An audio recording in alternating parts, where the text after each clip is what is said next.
It's my great pleasure to welcome you to the evening event of our Convergence Symposium and Workshop today. Can I have the slides, please? So we were for those of you who joined us just now for the evening event, we had a very exciting symposium today. I'm just filling you in with a few pictures before we then go into a panel discussion that takes some of these perspectives into kind of a more future-oriented societal perspective. We're discussing the interface of the digital and the living, so interfaces between artificial intelligence and biotechnology.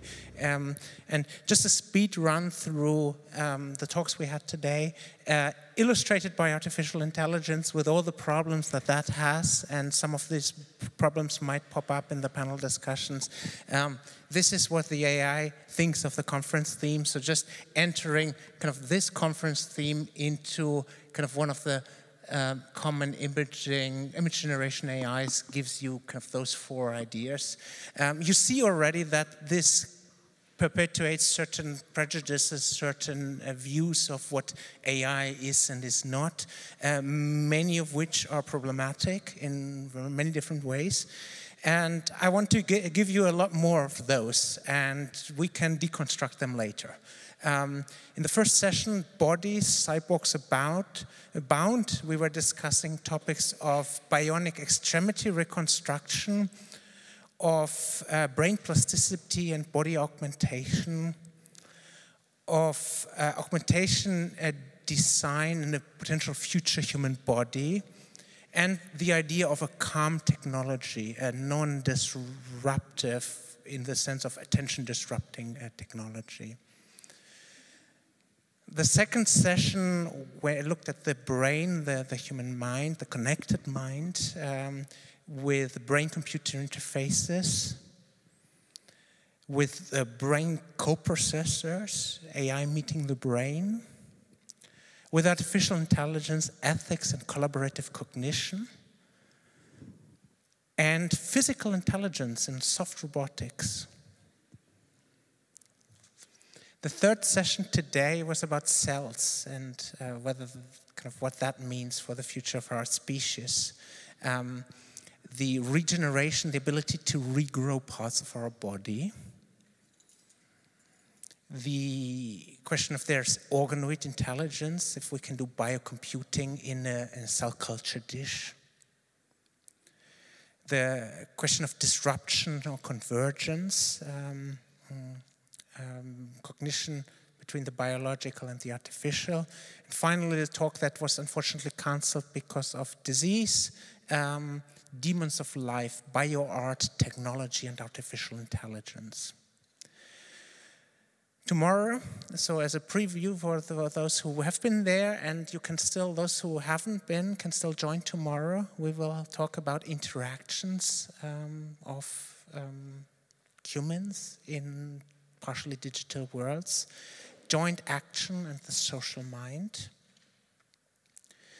evolution beyond the genes, learning and experience, epigenetics and augmentation, creating worlds with AI, and being a self in an artificially generated world. And the final session tomorrow will ask what this all means for us as a society, striving for hopefully peace and prosperity, with the question of values and value perceptions, ethics and technologies, sustainable innovation, and driving finance towards the common good. Problem of AI and climate change. And finally, prediction uncertainty and the illusion of control, challenges for digital medicine. So this is still ahead of us tomorrow, and this is what was there today.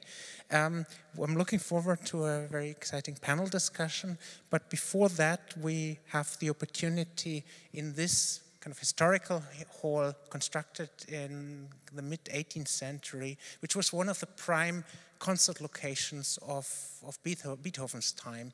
For example, Beethoven's Seventh Symphony was for the first time brought to stage here. We have the opportunity in this historical environment to play a different kind of music. Patrick Pulsinger agreed to bring his analog synthesizer, which you can see there, and improvise on it, and as well as explain to it how that works and what that means. So it's my pleasure to ask Patrick Pulsinger to stage for a short demo, and then after the panel discussion, he will give a bit more of his kind of musical skills on this machine. Please. Yes. Thank you. Yeah, thank you very much. I'm happy to be here. It's impressive.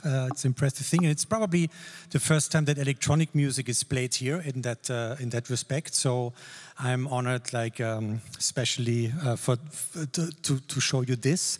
I'm a producer and a musician, especially in the improvisational field, and this is my partner.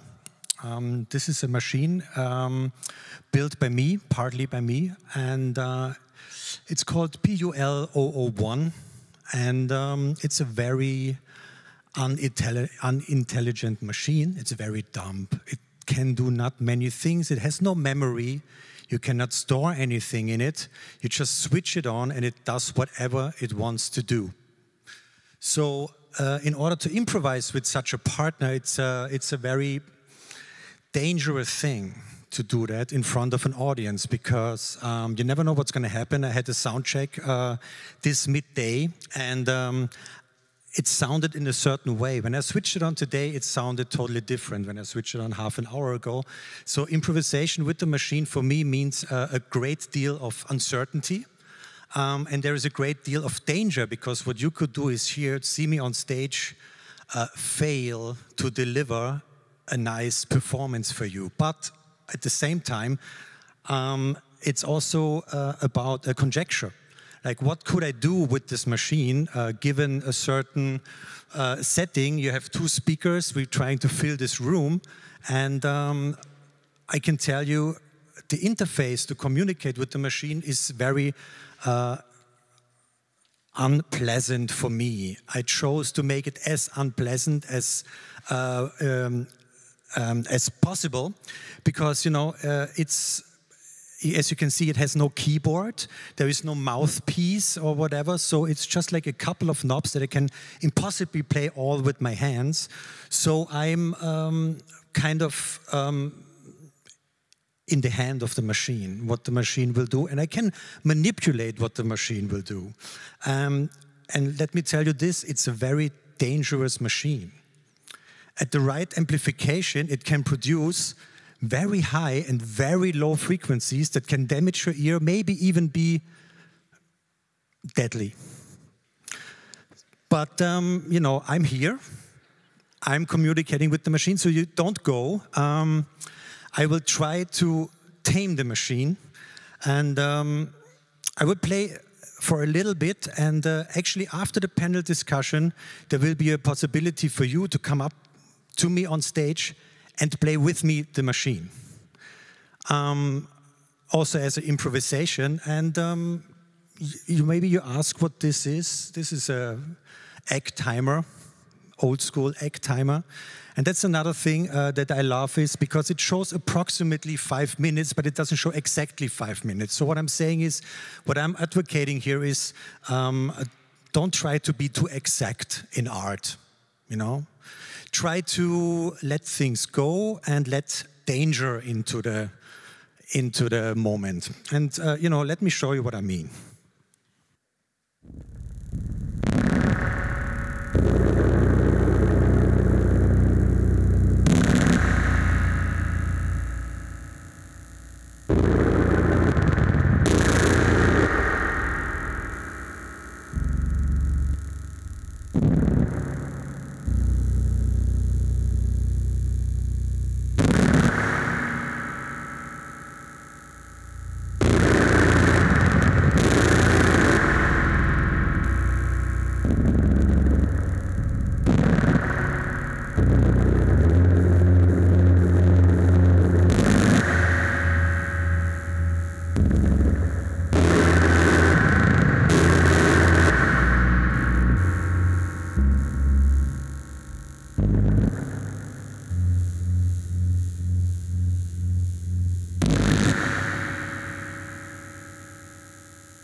Dankeschön.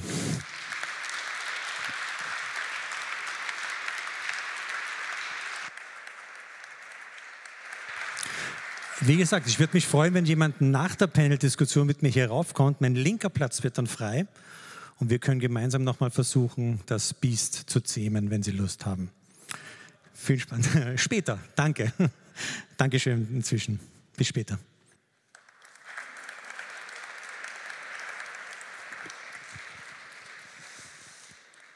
May I now ask on stage Michael Stampfer, who will be the moderator of today's panel discussion, as well as all the panelists.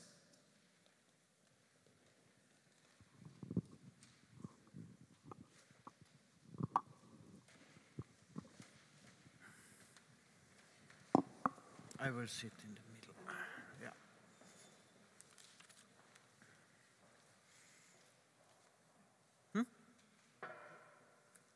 Let's do it like that.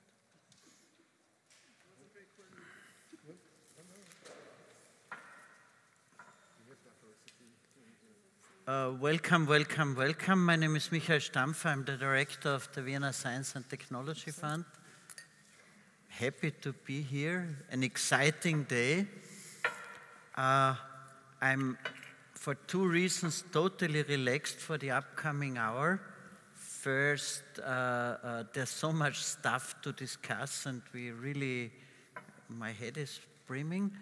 And second, we now have the Pulsinger principle. We switch it on and see what happens. Yeah, that's also the principle for the next hour. And if you talk too long, I will get this conspicuous little thing standing upon Patrick's machine, the egg timer. So, and we'll show it around, but this is only an emergency issue.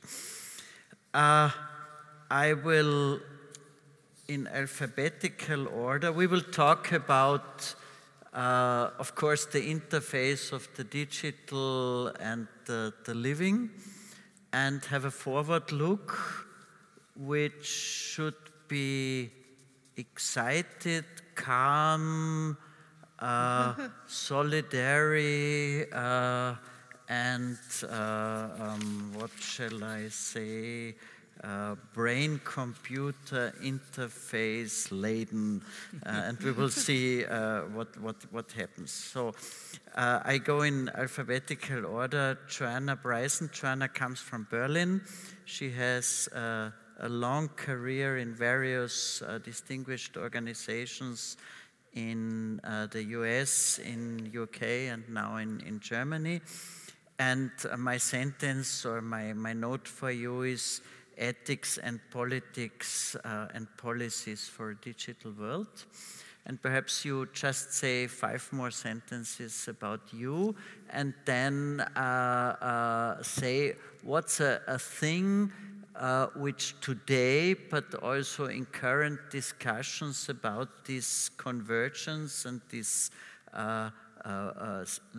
strong and fast movement of the digital, of the strong and fast movement of the life sciences and their ever stronger interactions. What's an underrated thing, a thing we just should look about? It could be technological, it could be political, it could be societal, something where, see, this is for the warning index finger, something you tell us and tell yourself to watch it. And now the 3 of you already know what your first question also will be.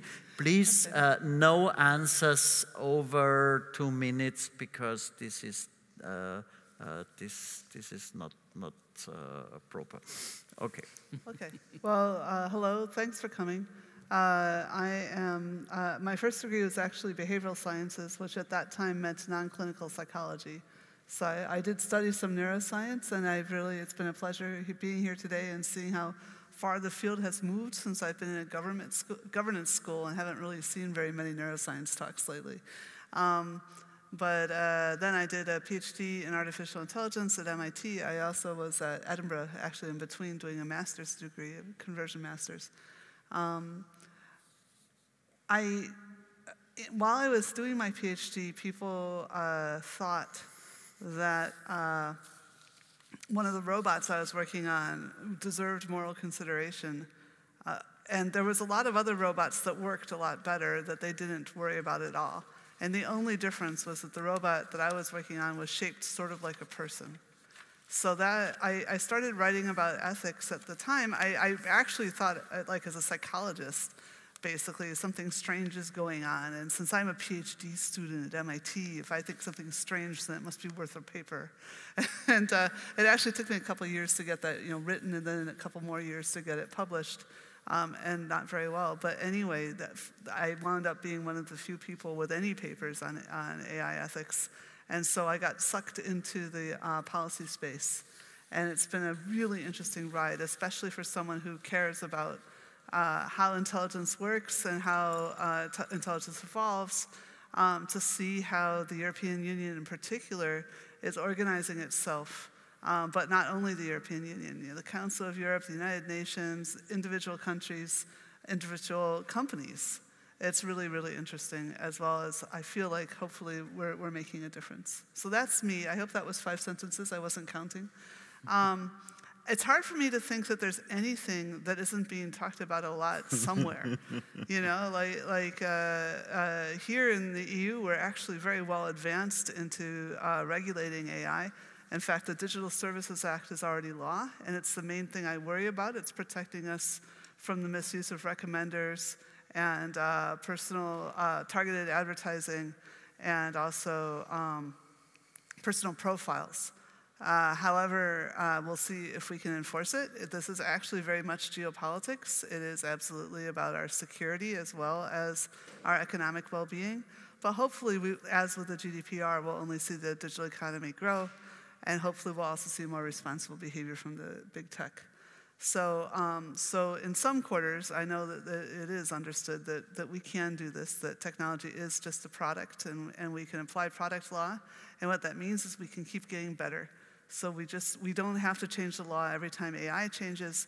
We just say, you have to do best practice, and you have to follow due diligence, and your sector gets to keep reinventing what that means.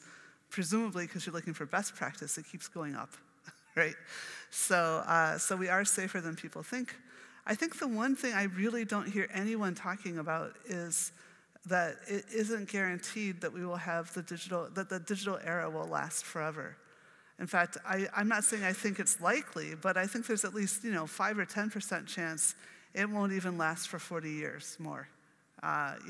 We should just remember that even though this is working now and it's working well, we don't know if all the supply chains are going to work. We don't know that someone's not going to do something so horrific with digital technology that we won't just throw it out of our houses. So please don't throw all your books away. Okay, and I guess that's the one thing I think no one is talking about. Great, superb intro.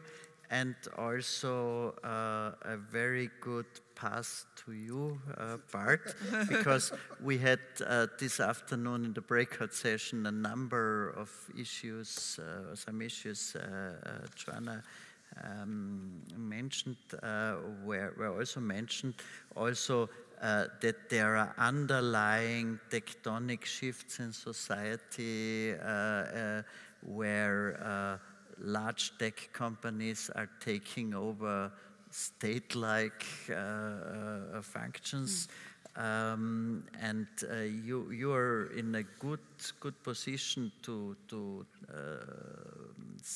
look at that, to watch it, and to discuss it and to analyze, because you have a long career in big tech, and now you're running a foundation for desirable digital futures. This is, nice. At least it's not the former terms, yeah. But that's what you want to achieve. Yeah? Yes. So, but tell us yourself, and then join in what's an underrated topic. Yeah, so thank you for all coming as well tonight. So in the contrary to my esteemed co-panelists. Most of the papers that I published were quarterly based and numbers on profits, and we're driving shareholder value. That's my background for 20 years. I've been always focusing in the healthcare space because I originally thought I had to become a dentist, and I studied dentistry, but my WizKid genes overtook then my drive to digitalize healthcare. And my main driver why I wanted to digitalize healthcare is that healthcare is, if you compare it to other industries, one of these only industries where not a lot of these things are democratized. Not a lot of the assets are open. And my biggest goal was always to, through digitalization, to democratize. And so this is an introduction, so now comes my 2 minutes. And when I stopped my career, I started to read a lot into sociology and philosophy to start to understand what I was actually doing the last 20 years. And one of the social theorists that influenced me was Armin Nasehi from the LMU in Munich. And in his theory of digitalization, he said that digitalization is a duplication of the world through data. And that simplification was quite worthwhile for me, because mostly when you start a project from a business perspective, you're always focusing on solving a problem, but you don't think at the end result is changing whole of society or the world. And if you then think about the analogy that the digitalization is a duplication of the world through data, then we also need to think about what else do we duplicate, because we duplicate values and norms and principles that in the analog world are based on our human rights and the laws that we have that protect us. But in these digital spheres that we are creating, these digital worlds, we don't have that much rights. We mostly have to comply with terms and conditions from the companies. And in these digital spheres, my biggest fear is that we end up in something that resembles more our world from 300 years ago, which was dictated by feudal lords and one single moral institute in Rome that actually told us when we were sick because we had sinned, and we were buying letter of indulgences, because knowledge was not open and accessible, available in that sense. So I think we need to discuss way more if we duplicate our world through data and create these digital spheres, that we create as well common spaces that have common ownership, not always public ownership, because I learned as well that public ownership is always connected to geopolitics of a government. And in our world where we see this very strong geopolitical, not convergence, but the opposite actually, where we are tending to not collaborate that much anymore, I think we need, as humans, together globally, start to collaborate more in order to create common spaces that lead to digital common ownership. And then perhaps we can go into what Star Trek, if we can talk a bit about science fiction, created as a post-scarcity world where if AI creates all these things, that these things that it's creating is available to all of us and creates then a better and desirable society for each single individual on this planet. And that's what I've been driving, and I think that's what I will be talking tomorrow about, and I hope we can bridge the different thoughts of everybody here in the panel. Thank you. Thank you. Again, a good pass to Amber Case, American cyborg anthropologist. And she gave us a great talk about calm technologies. You cannot even imagine how good this felt, because as my colleagues from WWF who are sitting there know, I'm quite échauffé, the French would say, by all these digital attacks on my analog integrity. And if the digital world is a little calmer, I think I would be too, but that's up to you to discuss. Thank you. The idea of cyborg anthropology is the idea that we're all cyborgs. You don't need to be a Terminator or a RoboCop in order to have a relationship with technology. It's just that in traditional anthropology, someone might go to another country and look at other people and think about their kinship rituals or their tools. But cyborg anthropology turns the lens on ourselves and looks at the little phones that we have in our pockets that cry, and we have to pick them up and soothe them back to sleep, or feed them and maybe take care of them a little bit better than we do ourselves. But the idea that I discovered from Xerox PARC Research Center in the mid-90s was a group of researchers that said, what would happen if, in the future, technology were not going to be expensive anymore? What would happen if technology was abundant and cheap? And they said that the scarce thing would not be technology anymore, it would be our attention, and how technology worked with or against our attention would make or break the future of that technology. And there's also a fun little section in Freud's Civilization and its Discontents, which is about him warning of a future in which we are dealing with ill-fitting prosthetics that turn against their wearer. And I know that you've probably experienced this, having a phone for only a couple of years and then having to replace it, or not having something that works alongside you for a long period of time. So when I was writing my thesis on mobile phones, trying to figure out how physical buttons changing into liquid digital buttons would change how we experienced identity and personality and work and play, I discovered these principles made by someone who ended up dying at 46 and wasn't even around to see the future that he predicted, and his name was Mark Weiser. So I waited around for a really long time for someone to write about it, and no one did, and so I ended up expanding the principles and writing it into a book. And I think the main thing that I see people not talking about is these assumptions that we have about the future. That I think that our ideas of the future for the general public is outdated.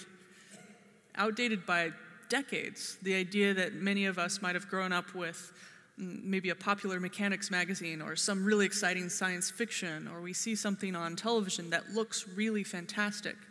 But if we were to take home that technology, it doesn't actually work alongside us. And to think that technology must always be new and be thrown away, and that if you're trying to make a startup, that you must raise venture capital and that you must make a large scalable company, versus making something for people that lasts for generations. What happened to the multi-generational, well-designed, family-run company? Why is it only covered in the news, this one kind of infrastructure that must make a return on investment, that must IPO, that must get acquired for their investors to get the return?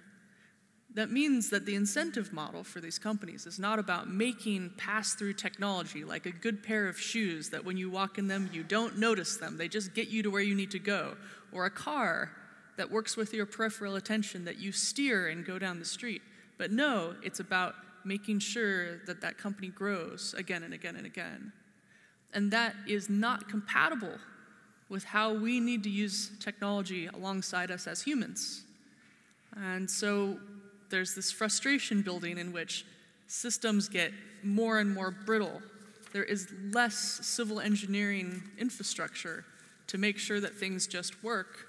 And now a new report has come out that we spend a lot of our time not using the technology that was supposed to make our lives easier and take less time, but we spend more time configuring the technology so that we can use it. So that's something I don't see people talking about enough quite yet. Thank you. I will come back on that. Rajesh Rao, coming from the West Coast, Washington, computational neuroscience, brain-computer interfaces, AI, focuses on how the brain learns models of the world. We have already heard some examples from your great talk today. Please take over. Thank you, and thank you to all of you also for coming, spending the evening with us.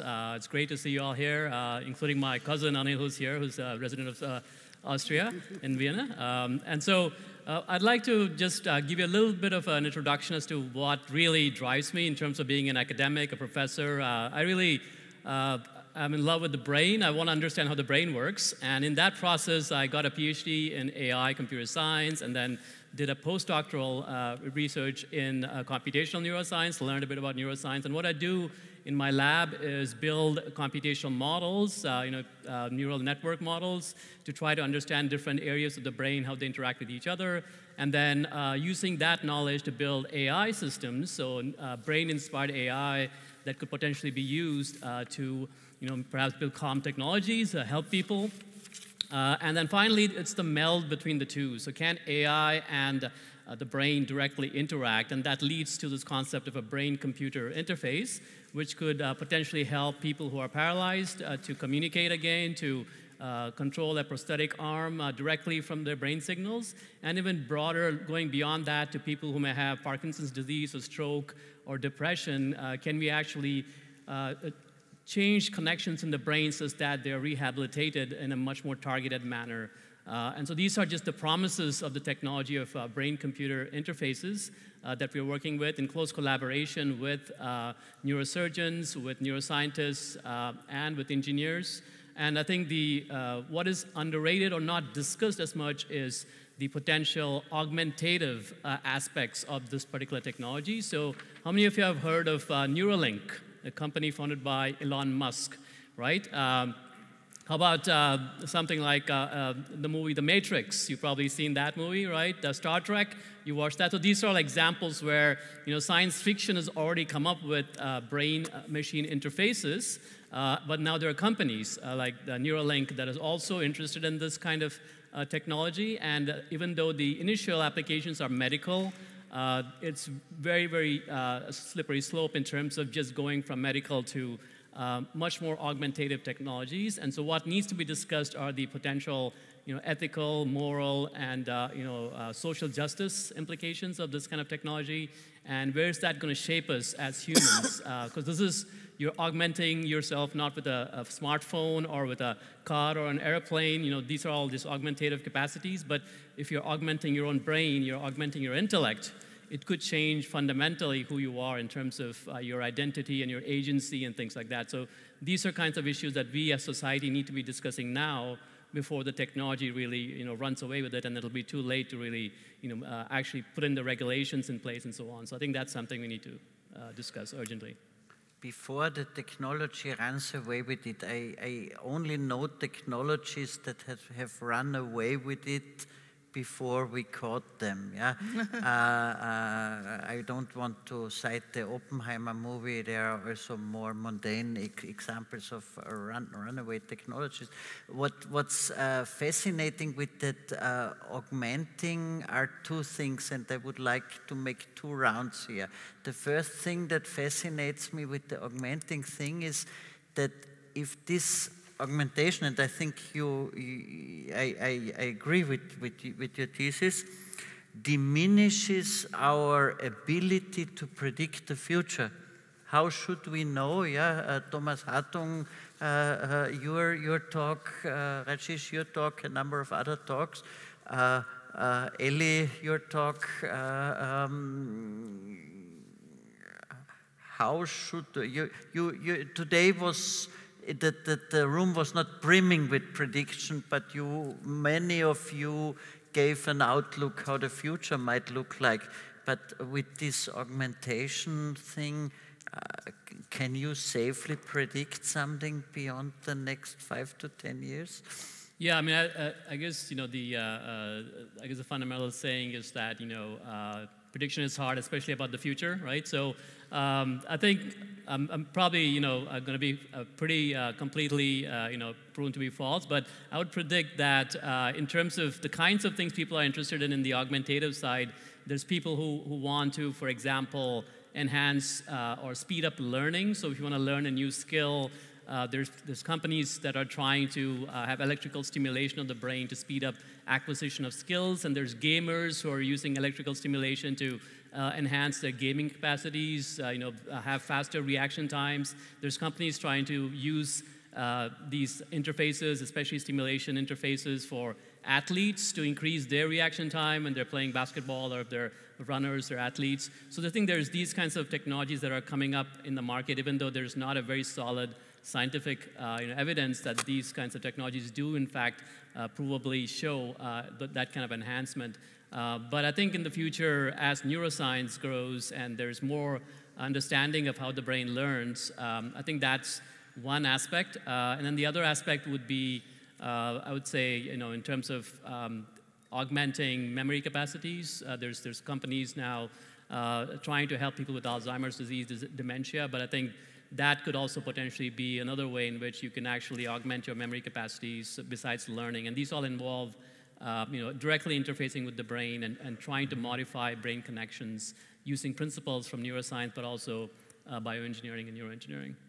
And then the technosphere is advancing that fast that it impairs our, that's a Catholic room, yeah, our flesh, our body, our sinning, weak body, even more. We cannot keep up with all that, which is then, for all these ugly transhumanists, the argument that we can get rid of the weak flesh we are. But you said in one part of your talk, wow, and that's truly human. So how we can keep up with that truly human in the age of acceleration? I could have brought forward a less grandiose question, but now it's out and you have to answer. I feel like there's many different ways to answer that question in dealing with. There's not one future, there's multiple futures that go on at the same time. Just because we have crypto and credit cards doesn't mean we don't barter and use checks. Mm-hmm. There's just more tools. And I think, people can explore, but to think that the flesh is weak is such a weird idea. It's sure, yes. Don't misunderstand me. I That's get a one cut of the and it regenerates, right? And we were talking about this axolotls that were regenerated. Like there's the idea of a human body filled with metastable systems, and by metastable I mean we don't notice that we're really breathing right now. We don't notice all of the things that are going on in our body, so that we can have a higher order thinking and experience this. Right? We have to take care of things. Like there's an alarm that goes off if we need to use the restroom. Pretty good system. And if we talk about how do we keep people going, well, we can regenerate. We can have more of us, and there's a pretty interesting training program we can put them through. You can learn lots of different languages. You could learn how to be a car mechanic. You could learn how to do brain-computer interfaces. Right? We're very interesting. It's almost like humans are almost an empty cup, and because it's empty, that is because it's so interesting and useful. Right? So to say, okay, when I was a kid, I was very much into the idea of like, I don't like the idea that I need to eat, that I need to sleep. What if I could get rid of all of this and be a pure brain in a box? And then I could go to other distant galaxies and like learn and live for 1 million years, and this would be really interesting. And there's an interesting notion about that, right? Like we can ask those questions, but the real question is, if you remove the need to eat, do you have a dinner party with your friends anymore? How do you, like there's all these human traditions and culture that is embedded in these needs, or like the idea of waking up and seeing the sunrise or watching the sunset. So I think people can experiment with these ideas, but I think also remembering and experiencing the fullness of what it's like to be human is also really important before we call a thing like weak and fleshy, because actually it's pretty magical what we have. And the fact that our hardware and software lasts for almost 100 years without too many updates required is a more stable piece of code than what a lot of people are building today, except for COBOL.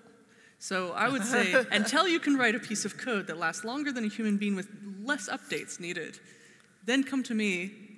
Then I will put my brain in a box, and I'd be happy to once that's proven, right?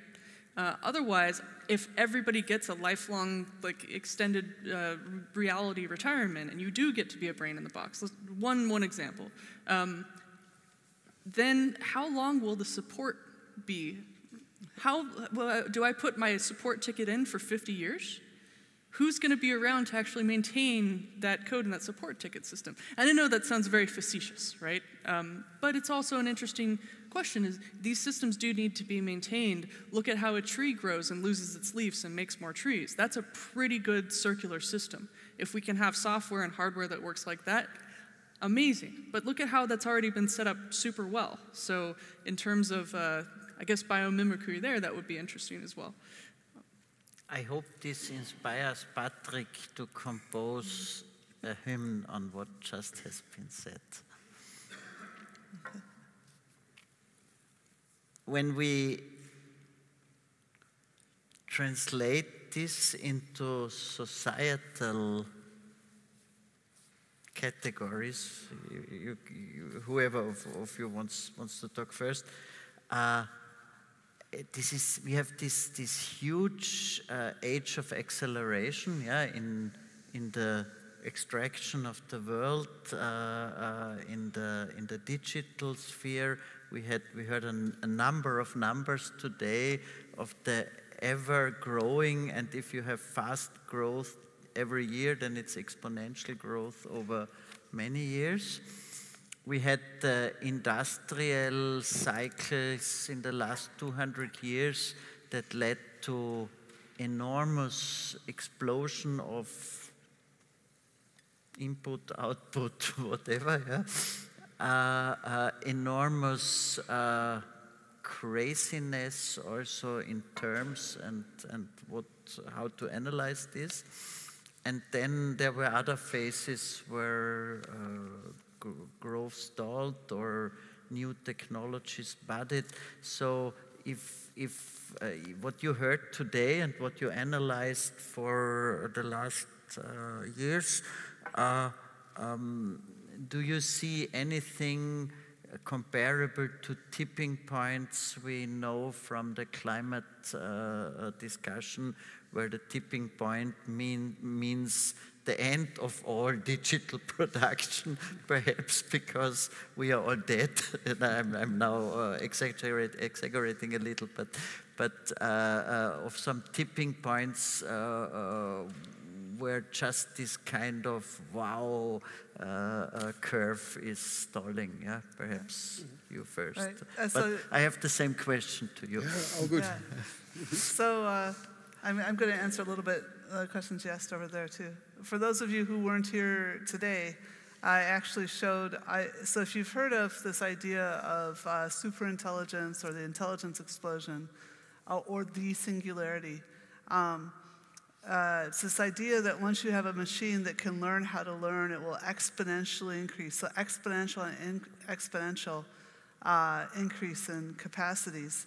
And I pointed out that that's actually a perfect description of humanity, since we learned how to write. Maybe a little before that, we don't have much history before we could write, but certainly we had on the order about 10 million people. This was about 10,000 years ago, so there were more macaques than there were humans then. And of course now we're up to 8 billion. And the rate of growth has been exponential and exponential, so it looks like an exponential even on a log scale, if that means anything to you. So, but anyway, trust me. So the point is, I don't see that continuing. The picture I have, were you in biology? Did you have these, they're called Petri dishes in English. These little dishes with something on it that you put a little bacteria on, and then it races and grows, and it looks like a plant, and it's kind of cool, and then it gets to the edge, and then it just kind of fills up, and it's much more boring again. I think that's what's happening. I think we're going to have to hit the boring part now, where we really do have to understand sustainability. We already are in a nasty part of that right now with all these fires. People are dying. People are being flooded. I mean, you know, it's awful. But most of us are still alive. I think we will probably get through this. But if we get through this well, if we get through this with most of us alive and still with our technology, I think we will have to have figured out how to use AI very well. And I think we will be, contrary to what you said earlier, that you know, we can't predict anything. I think we'll be predicting everything. I think it'll be a high surveillance situation. And so then I think there's this much more interesting question is how do we have freedom of thought? I think we'll figure that out, right? In nature too, in biological evolution, even though there's selection, one of the things we learned to select for was increasing our variation. It isn't that we just converged into some one brittle thing. Rather, we learned to diversify and flourish.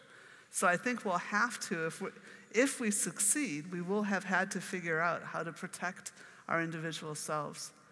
I get why people, I mean, it's not new. I mean, the Gnostics were trying to get rid of, the flesh and be purely spiritual since before Jesus, right? This has been going on for thousands of years that people have talked about this kind of idea. But I personally have thought hard about it for a couple of decades now, and I don't see another end of our ethics except that we're trying to keep our species alive and everything else that entails, right? So we can be generous and think about all the other species in the ecosystem, and it's not even necessarily generous. It may be necessary for keeping ourselves alive. But I don't think that it is sensible to talk about us all becoming some homogeneous mathematical or computer code without lifespans, without children. All of our ethics are based around how do we deal with these kinds of problems. So, and our aesthetics too. This was a meeting of art as well. All of our aesthetics is about how our kind of species signals identity to each other and creates these interesting things that play, that havoc with our brains or in interesting ways. I was really loving the music earlier. I don't know about you guys, what your backgrounds were, how you absorbed that, but for me it was wonderful. So yeah, I think, so that's what I see. Great. Okay. Pass on to you. Yeah. I don't know if anybody realizes, but we currently are in a sort of Cold War in the AI space again. Oh, yeah. Oh, no, I disagree with that. I live in Berlin. It took us 34 years to break down that wall. I don't like walls, but we are putting more and more walls in front of that powerful technology in a role of geopolitics. Like the US forbid now many chip companies the Chinese to get access. Now they're going even for open source foundation or RISC-V architectures. What you see is human stupidity, in a sense, trying to grasp the power of the technology for itself in order to control. And I think that in the era of exponential growth, I think we will, if we don't stop that current geopolitical warfare, building up capacity for being the first one that is empowered with such a great technology, I think we will destroy ourselves before that even the technology has reached its full potential. Referring to Oppenheimer in that sense. And I was 3 weeks ago at the United Nations General Assembly in New York, where I was invited for the first global governance meeting for AI in humanity, it was called. And we tried, or the Amandeep Gill, who is the Secretary General Council for Technology, tried to, during that day, to get a moratorium on using AI for autonomous weapons and warfare. And the US and China and Russia didn't want to agree with creating a global moratorium on this technology. So I think we need to talk about these things way more instead of being driven by these geopolitical interests. Because I think if we really want to get that power and the positive effects of the technology for humanity, then we should definitely not repeat that what drove us in that Cold War 50 years ago, when also with atomic weapons, where there was like everybody was building up capacity. And you see exactly the same things happening when it comes to AI. So I truly believe that we need, in order to perhaps solve this in a sense, is way more democratic control on these things, way more transparency. I've learned so much from the digital minister of Taiwan, Audrey Tang, who creates the new digital governance model for digital democracies, which is based on participation, it's based on transparency, and is a new governance model for governments living with all these powerful technologies in order to create trust with your population and to advance together. So I believe that we urgently need a redesign of our governance systems because we are living with medieval organizations. We have godlike technology, and we have feelings that come from the Stone Age as humans. So this is not really a good combination. And I think we need a transformation in order to get that growth. And that's based on way more participation, way more openness, and way more collaboration, all these things that lead to peace and prosperity, joint prosperity. And as well from the industry as from the geopolitical side, I see exactly the opposite happening. Sorry for being a bit the doomer here in the panel, but I think it's necessary to get a public discourse on this. That's absolutely welcome, and at least in with the Austrians in the audience, you find people who are discussing that also. With you others, I don't know, but here we are discussing these issues quite strongly. I have a weird and stupid recollection of today, that it might be less dangerous for individuals and humankind to get some digital devices in or on your bodies to augment your individual capabilities than to put more digital devices on society to augment the capabilities of society. Yeah? So the things I heard today about body optimization made me less sorrowful and pessimistic than the things I heard about inserting more digital governance tools into society. But if they're embedded within a surveillance capitalistic model, that even your peripheral tools will be control tools.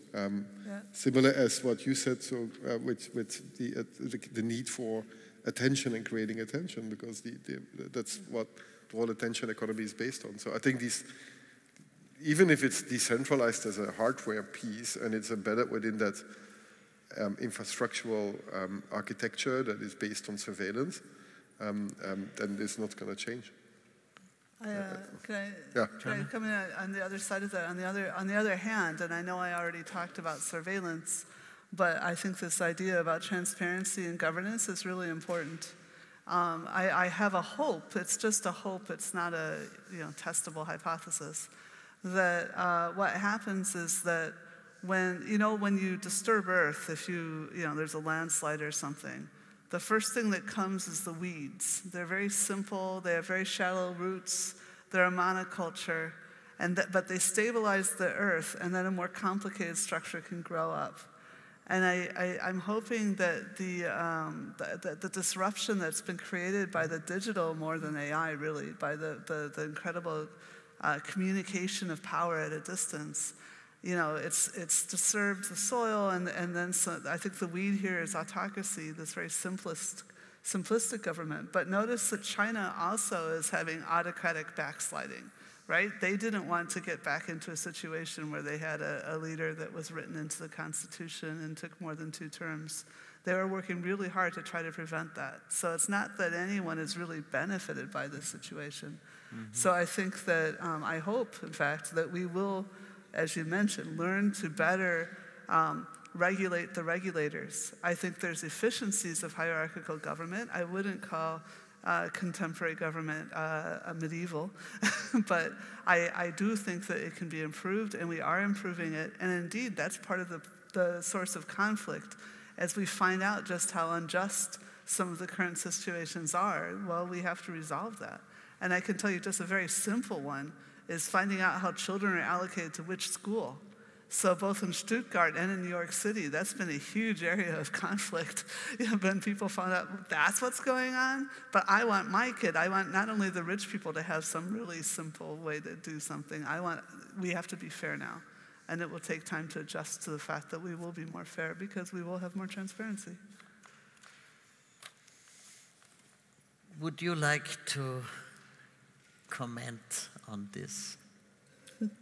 Yeah, so I think in terms of, at least in terms of technologies I work in, and in terms of things like regulations of that kind of technology, I think what you said was, you were perhaps less worried in terms of the, if there are devices embedded in the body or in the brain, for example. But I think in some sense, what we're seeing now is the optimistic, view of researchers in the field saying it's going to help so many people and it's going to really restore the quality of life for a lot of people, which is fantastic, which is what we're all working towards. But then, of course, there's that other aspect where, once you have the risks minimized and the benefits really are enormous. So for a general purpose brain implant, for example, that can let you control devices with very minimal risk, right? Because perhaps the surgery risks have been taken out to a point where it's not considered, dangerous. This is something that's happened before, right? Just think about plastic surgery, right? Plastic surgery was something you would only do for medical reasons, but now it's become very routine. And so if that's the case also with these technologies that are implanted, then I think, there's going to be lots of, it's an enormous amount of potential risk there in terms of, security, for example. I mean, if you're worried about people hacking your computer or your phone, imagine somebody trying to hack into your brain implant, right? I mean, that's a whole other level of hacking, right? And I think there's also the notion of privacy. So we're worried about, Alexa listening in to our, conversations in the bedroom, or we're worried about, the phone, right, sort of listening in on you when you're driving and so on. But I think just having corporations, if they're indeed manufacturing these devices that you're using, perhaps implanted in your bodies and your brains, I think the kinds of invasions of privacy you may get there and the loss of privacy, they're just unimaginable right now. So I think in that sense, it does apply. So the kinds of regulations that need to be put in place and agreements between companies and the government and companies and society, I think there's an enormous amount of work to be done there. Not just the loss of privacy, as you mentioned during your talk earlier, the loss of autonomy. Right. If we become dependent on getting the next upgrade, or if we lose autonomous individual capacities. That's right. Yep. Yeah. I need my next upgrade. A digital world, or what would mean? You know why I'm asking that, because we talked before. Imagine Ralph Waldo Emerson and H.D. Thoreau today. What picture appears before your eyes? We talked about reading books in the woods. Mm-hmm. Mm-hmm. Yeah, so the reason why I've been taking some time to read really long books in the woods is not to be some caricature of Walden Pond. Even though, his mom brought him sandwiches and did his laundry while he was there, by the way. Now, that sounds funny, but actually it was really helpful. Like, he could just sit there and totally think, right? I think the reason why I'm trying to do this, though, is because I've noticed that looking at a book about governance history, or just reading a long biography of someone that might be like 1,300 pages long, we are used to binge watching some sort of television show for 8 seasons, which is the equivalent of reading the entire life history of some person in the ruling class. And so I just assumed, well, I'm going to binge books.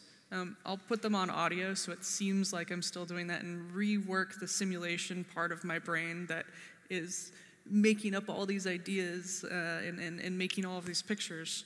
And because I travel a lot, I'm on planes for hours and hours and hours, and now I have this life story that goes along with me.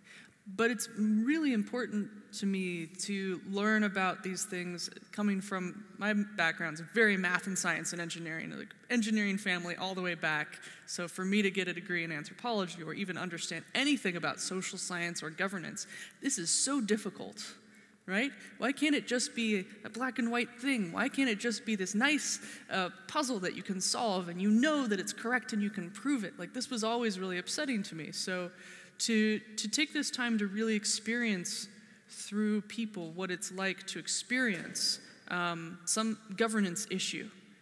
So that when I'm trying to do governance and work on, the first data trust that allows people to have a kill switch for using, for a large company using and profiting on their data, right? Like, how do you do that? You need to have the data side, you need to have the engineering and the kind of math side, but you also need to know about governance, and you need to know about the history of governance. And that takes a really, really long time to do. There's so many case studies. And the thing about that is that humans fundamentally don't seem to change at all. The governance stories seem to stay the same. International affairs seems to stay the same. And the only thing that we think is changing seems to be technology, but it's always also doing pretty much the same thing. Communication, read and write to a database file, delete the database record, query the database record. Armory and these things. So, yeah. I come to a very quick final round. I'm always, as we see also here in this room, I'm always fascinated by depictions and cultural representations. Yeah. Here you have a cultural representation of the laicist Austrian state. You talked a lot about movies today, and there were two topics. One is the science fiction movie. There were at least 10 depictions today about science fiction movies or superheroes movies. Guys, yeah. My favorite movie type about the world twice, and also regarding with what we heard today. One is this kind of French 70s film where you see a guy driving a car through the fields for 5 minutes, and that's all that happens. Yeah, I'm really missing that in the depiction. And the second is David Cronenberg, who is, I think, someone who should be mentioned today when we talk about convergence. And I wrote down David Cronenberg, where human perversity is the strongest denominator in evolution, but I'm not a good film analyst. What's your visually inspired final words for today? Oh, that's easy for me because we're sitting in this room. And you're talking about the pictorial. I don't know if it has anything to do with the rest of the topics, but I really wish that they'd gone with the Klimts. That he made this incredible panels for this roof. In the university, and they were, yeah. That wasn't here. It was Not the university. In another okay, that's all right. Yeah, but yeah. Anyway, they rejected it. It was too new. No, that would have been an Austrian so cool. ghost story if the Klimts would have been removed to reapply this painting. Yeah. Das würde uns ähnlich schauen. I can say it only in German. What's your visual final words? The visual is really difficult for me at the moment, but I would envision a world based on strengthened and empowered communities where culture is still even more localized in that sense, but where there is a global layer of commons and collaboration that leads to a sort of abundance of the goods that we can create through technology. And then let these communities flourish as independent communities without having the interest of creating all wars and everything was based on resources. Okay. I have before my eyes a Bruegel picture now of all I don't know, like I said, like visual is difficult for me, but yeah. I guess my visual is indigenous cybernetics, where we understand that there were many, many people before us for a really long time that understood system dynamics really, really well. And the idea that you are collaborating with nature to keep yourself in a nice equilibrium, and that more diversity in that sense leads you to be much more resilient against natural disasters, and that it may in the future be like the hottest job ever instead of raising VC, but to make models of ecological restoration And I also like the model where nature can sue people if it isn't treated well. I think there's a river that can sue people, and then there was also an insurance policy taken out on a coral reef. So when the coral reef was destroyed, it had to be rebuilt. I love these like legal prank stories that are also an art form that's like the future of the insurance industry that involves systems. I think that's my visual, as it were. What is your visual? Yeah, so for me, I think it's diverse intelligences. There's even programs out there that talk about that, and for me, that's the happy marriage of intelligences across artificial worlds and not just humans but animals, and even there's forest intelligences and plant intelligences. So if we can understand that within ourselves, in our brains, but also in terms of what's out there, right? I think that could bring about that convergence that we all seek, and that hopefully is the basis for happy existence or coexistence of humans and other species, right? So I think that's the a happy visual that I'd like to take with me. With this happy visual, I would like to thank you also for putting the day's talks into a slightly different context, I think, which are very welcome, at least from my side. Thanks to Christoph for his patience. I took a little longer, but only a few minutes, and I perhaps also undercut all his expectations for questions and answers. However, he will tell me afterwards with a beer. From visual to audio, Patrick, where are you? Yeah, go. An applause to 4 wonderful speakers. Many thanks for being with us.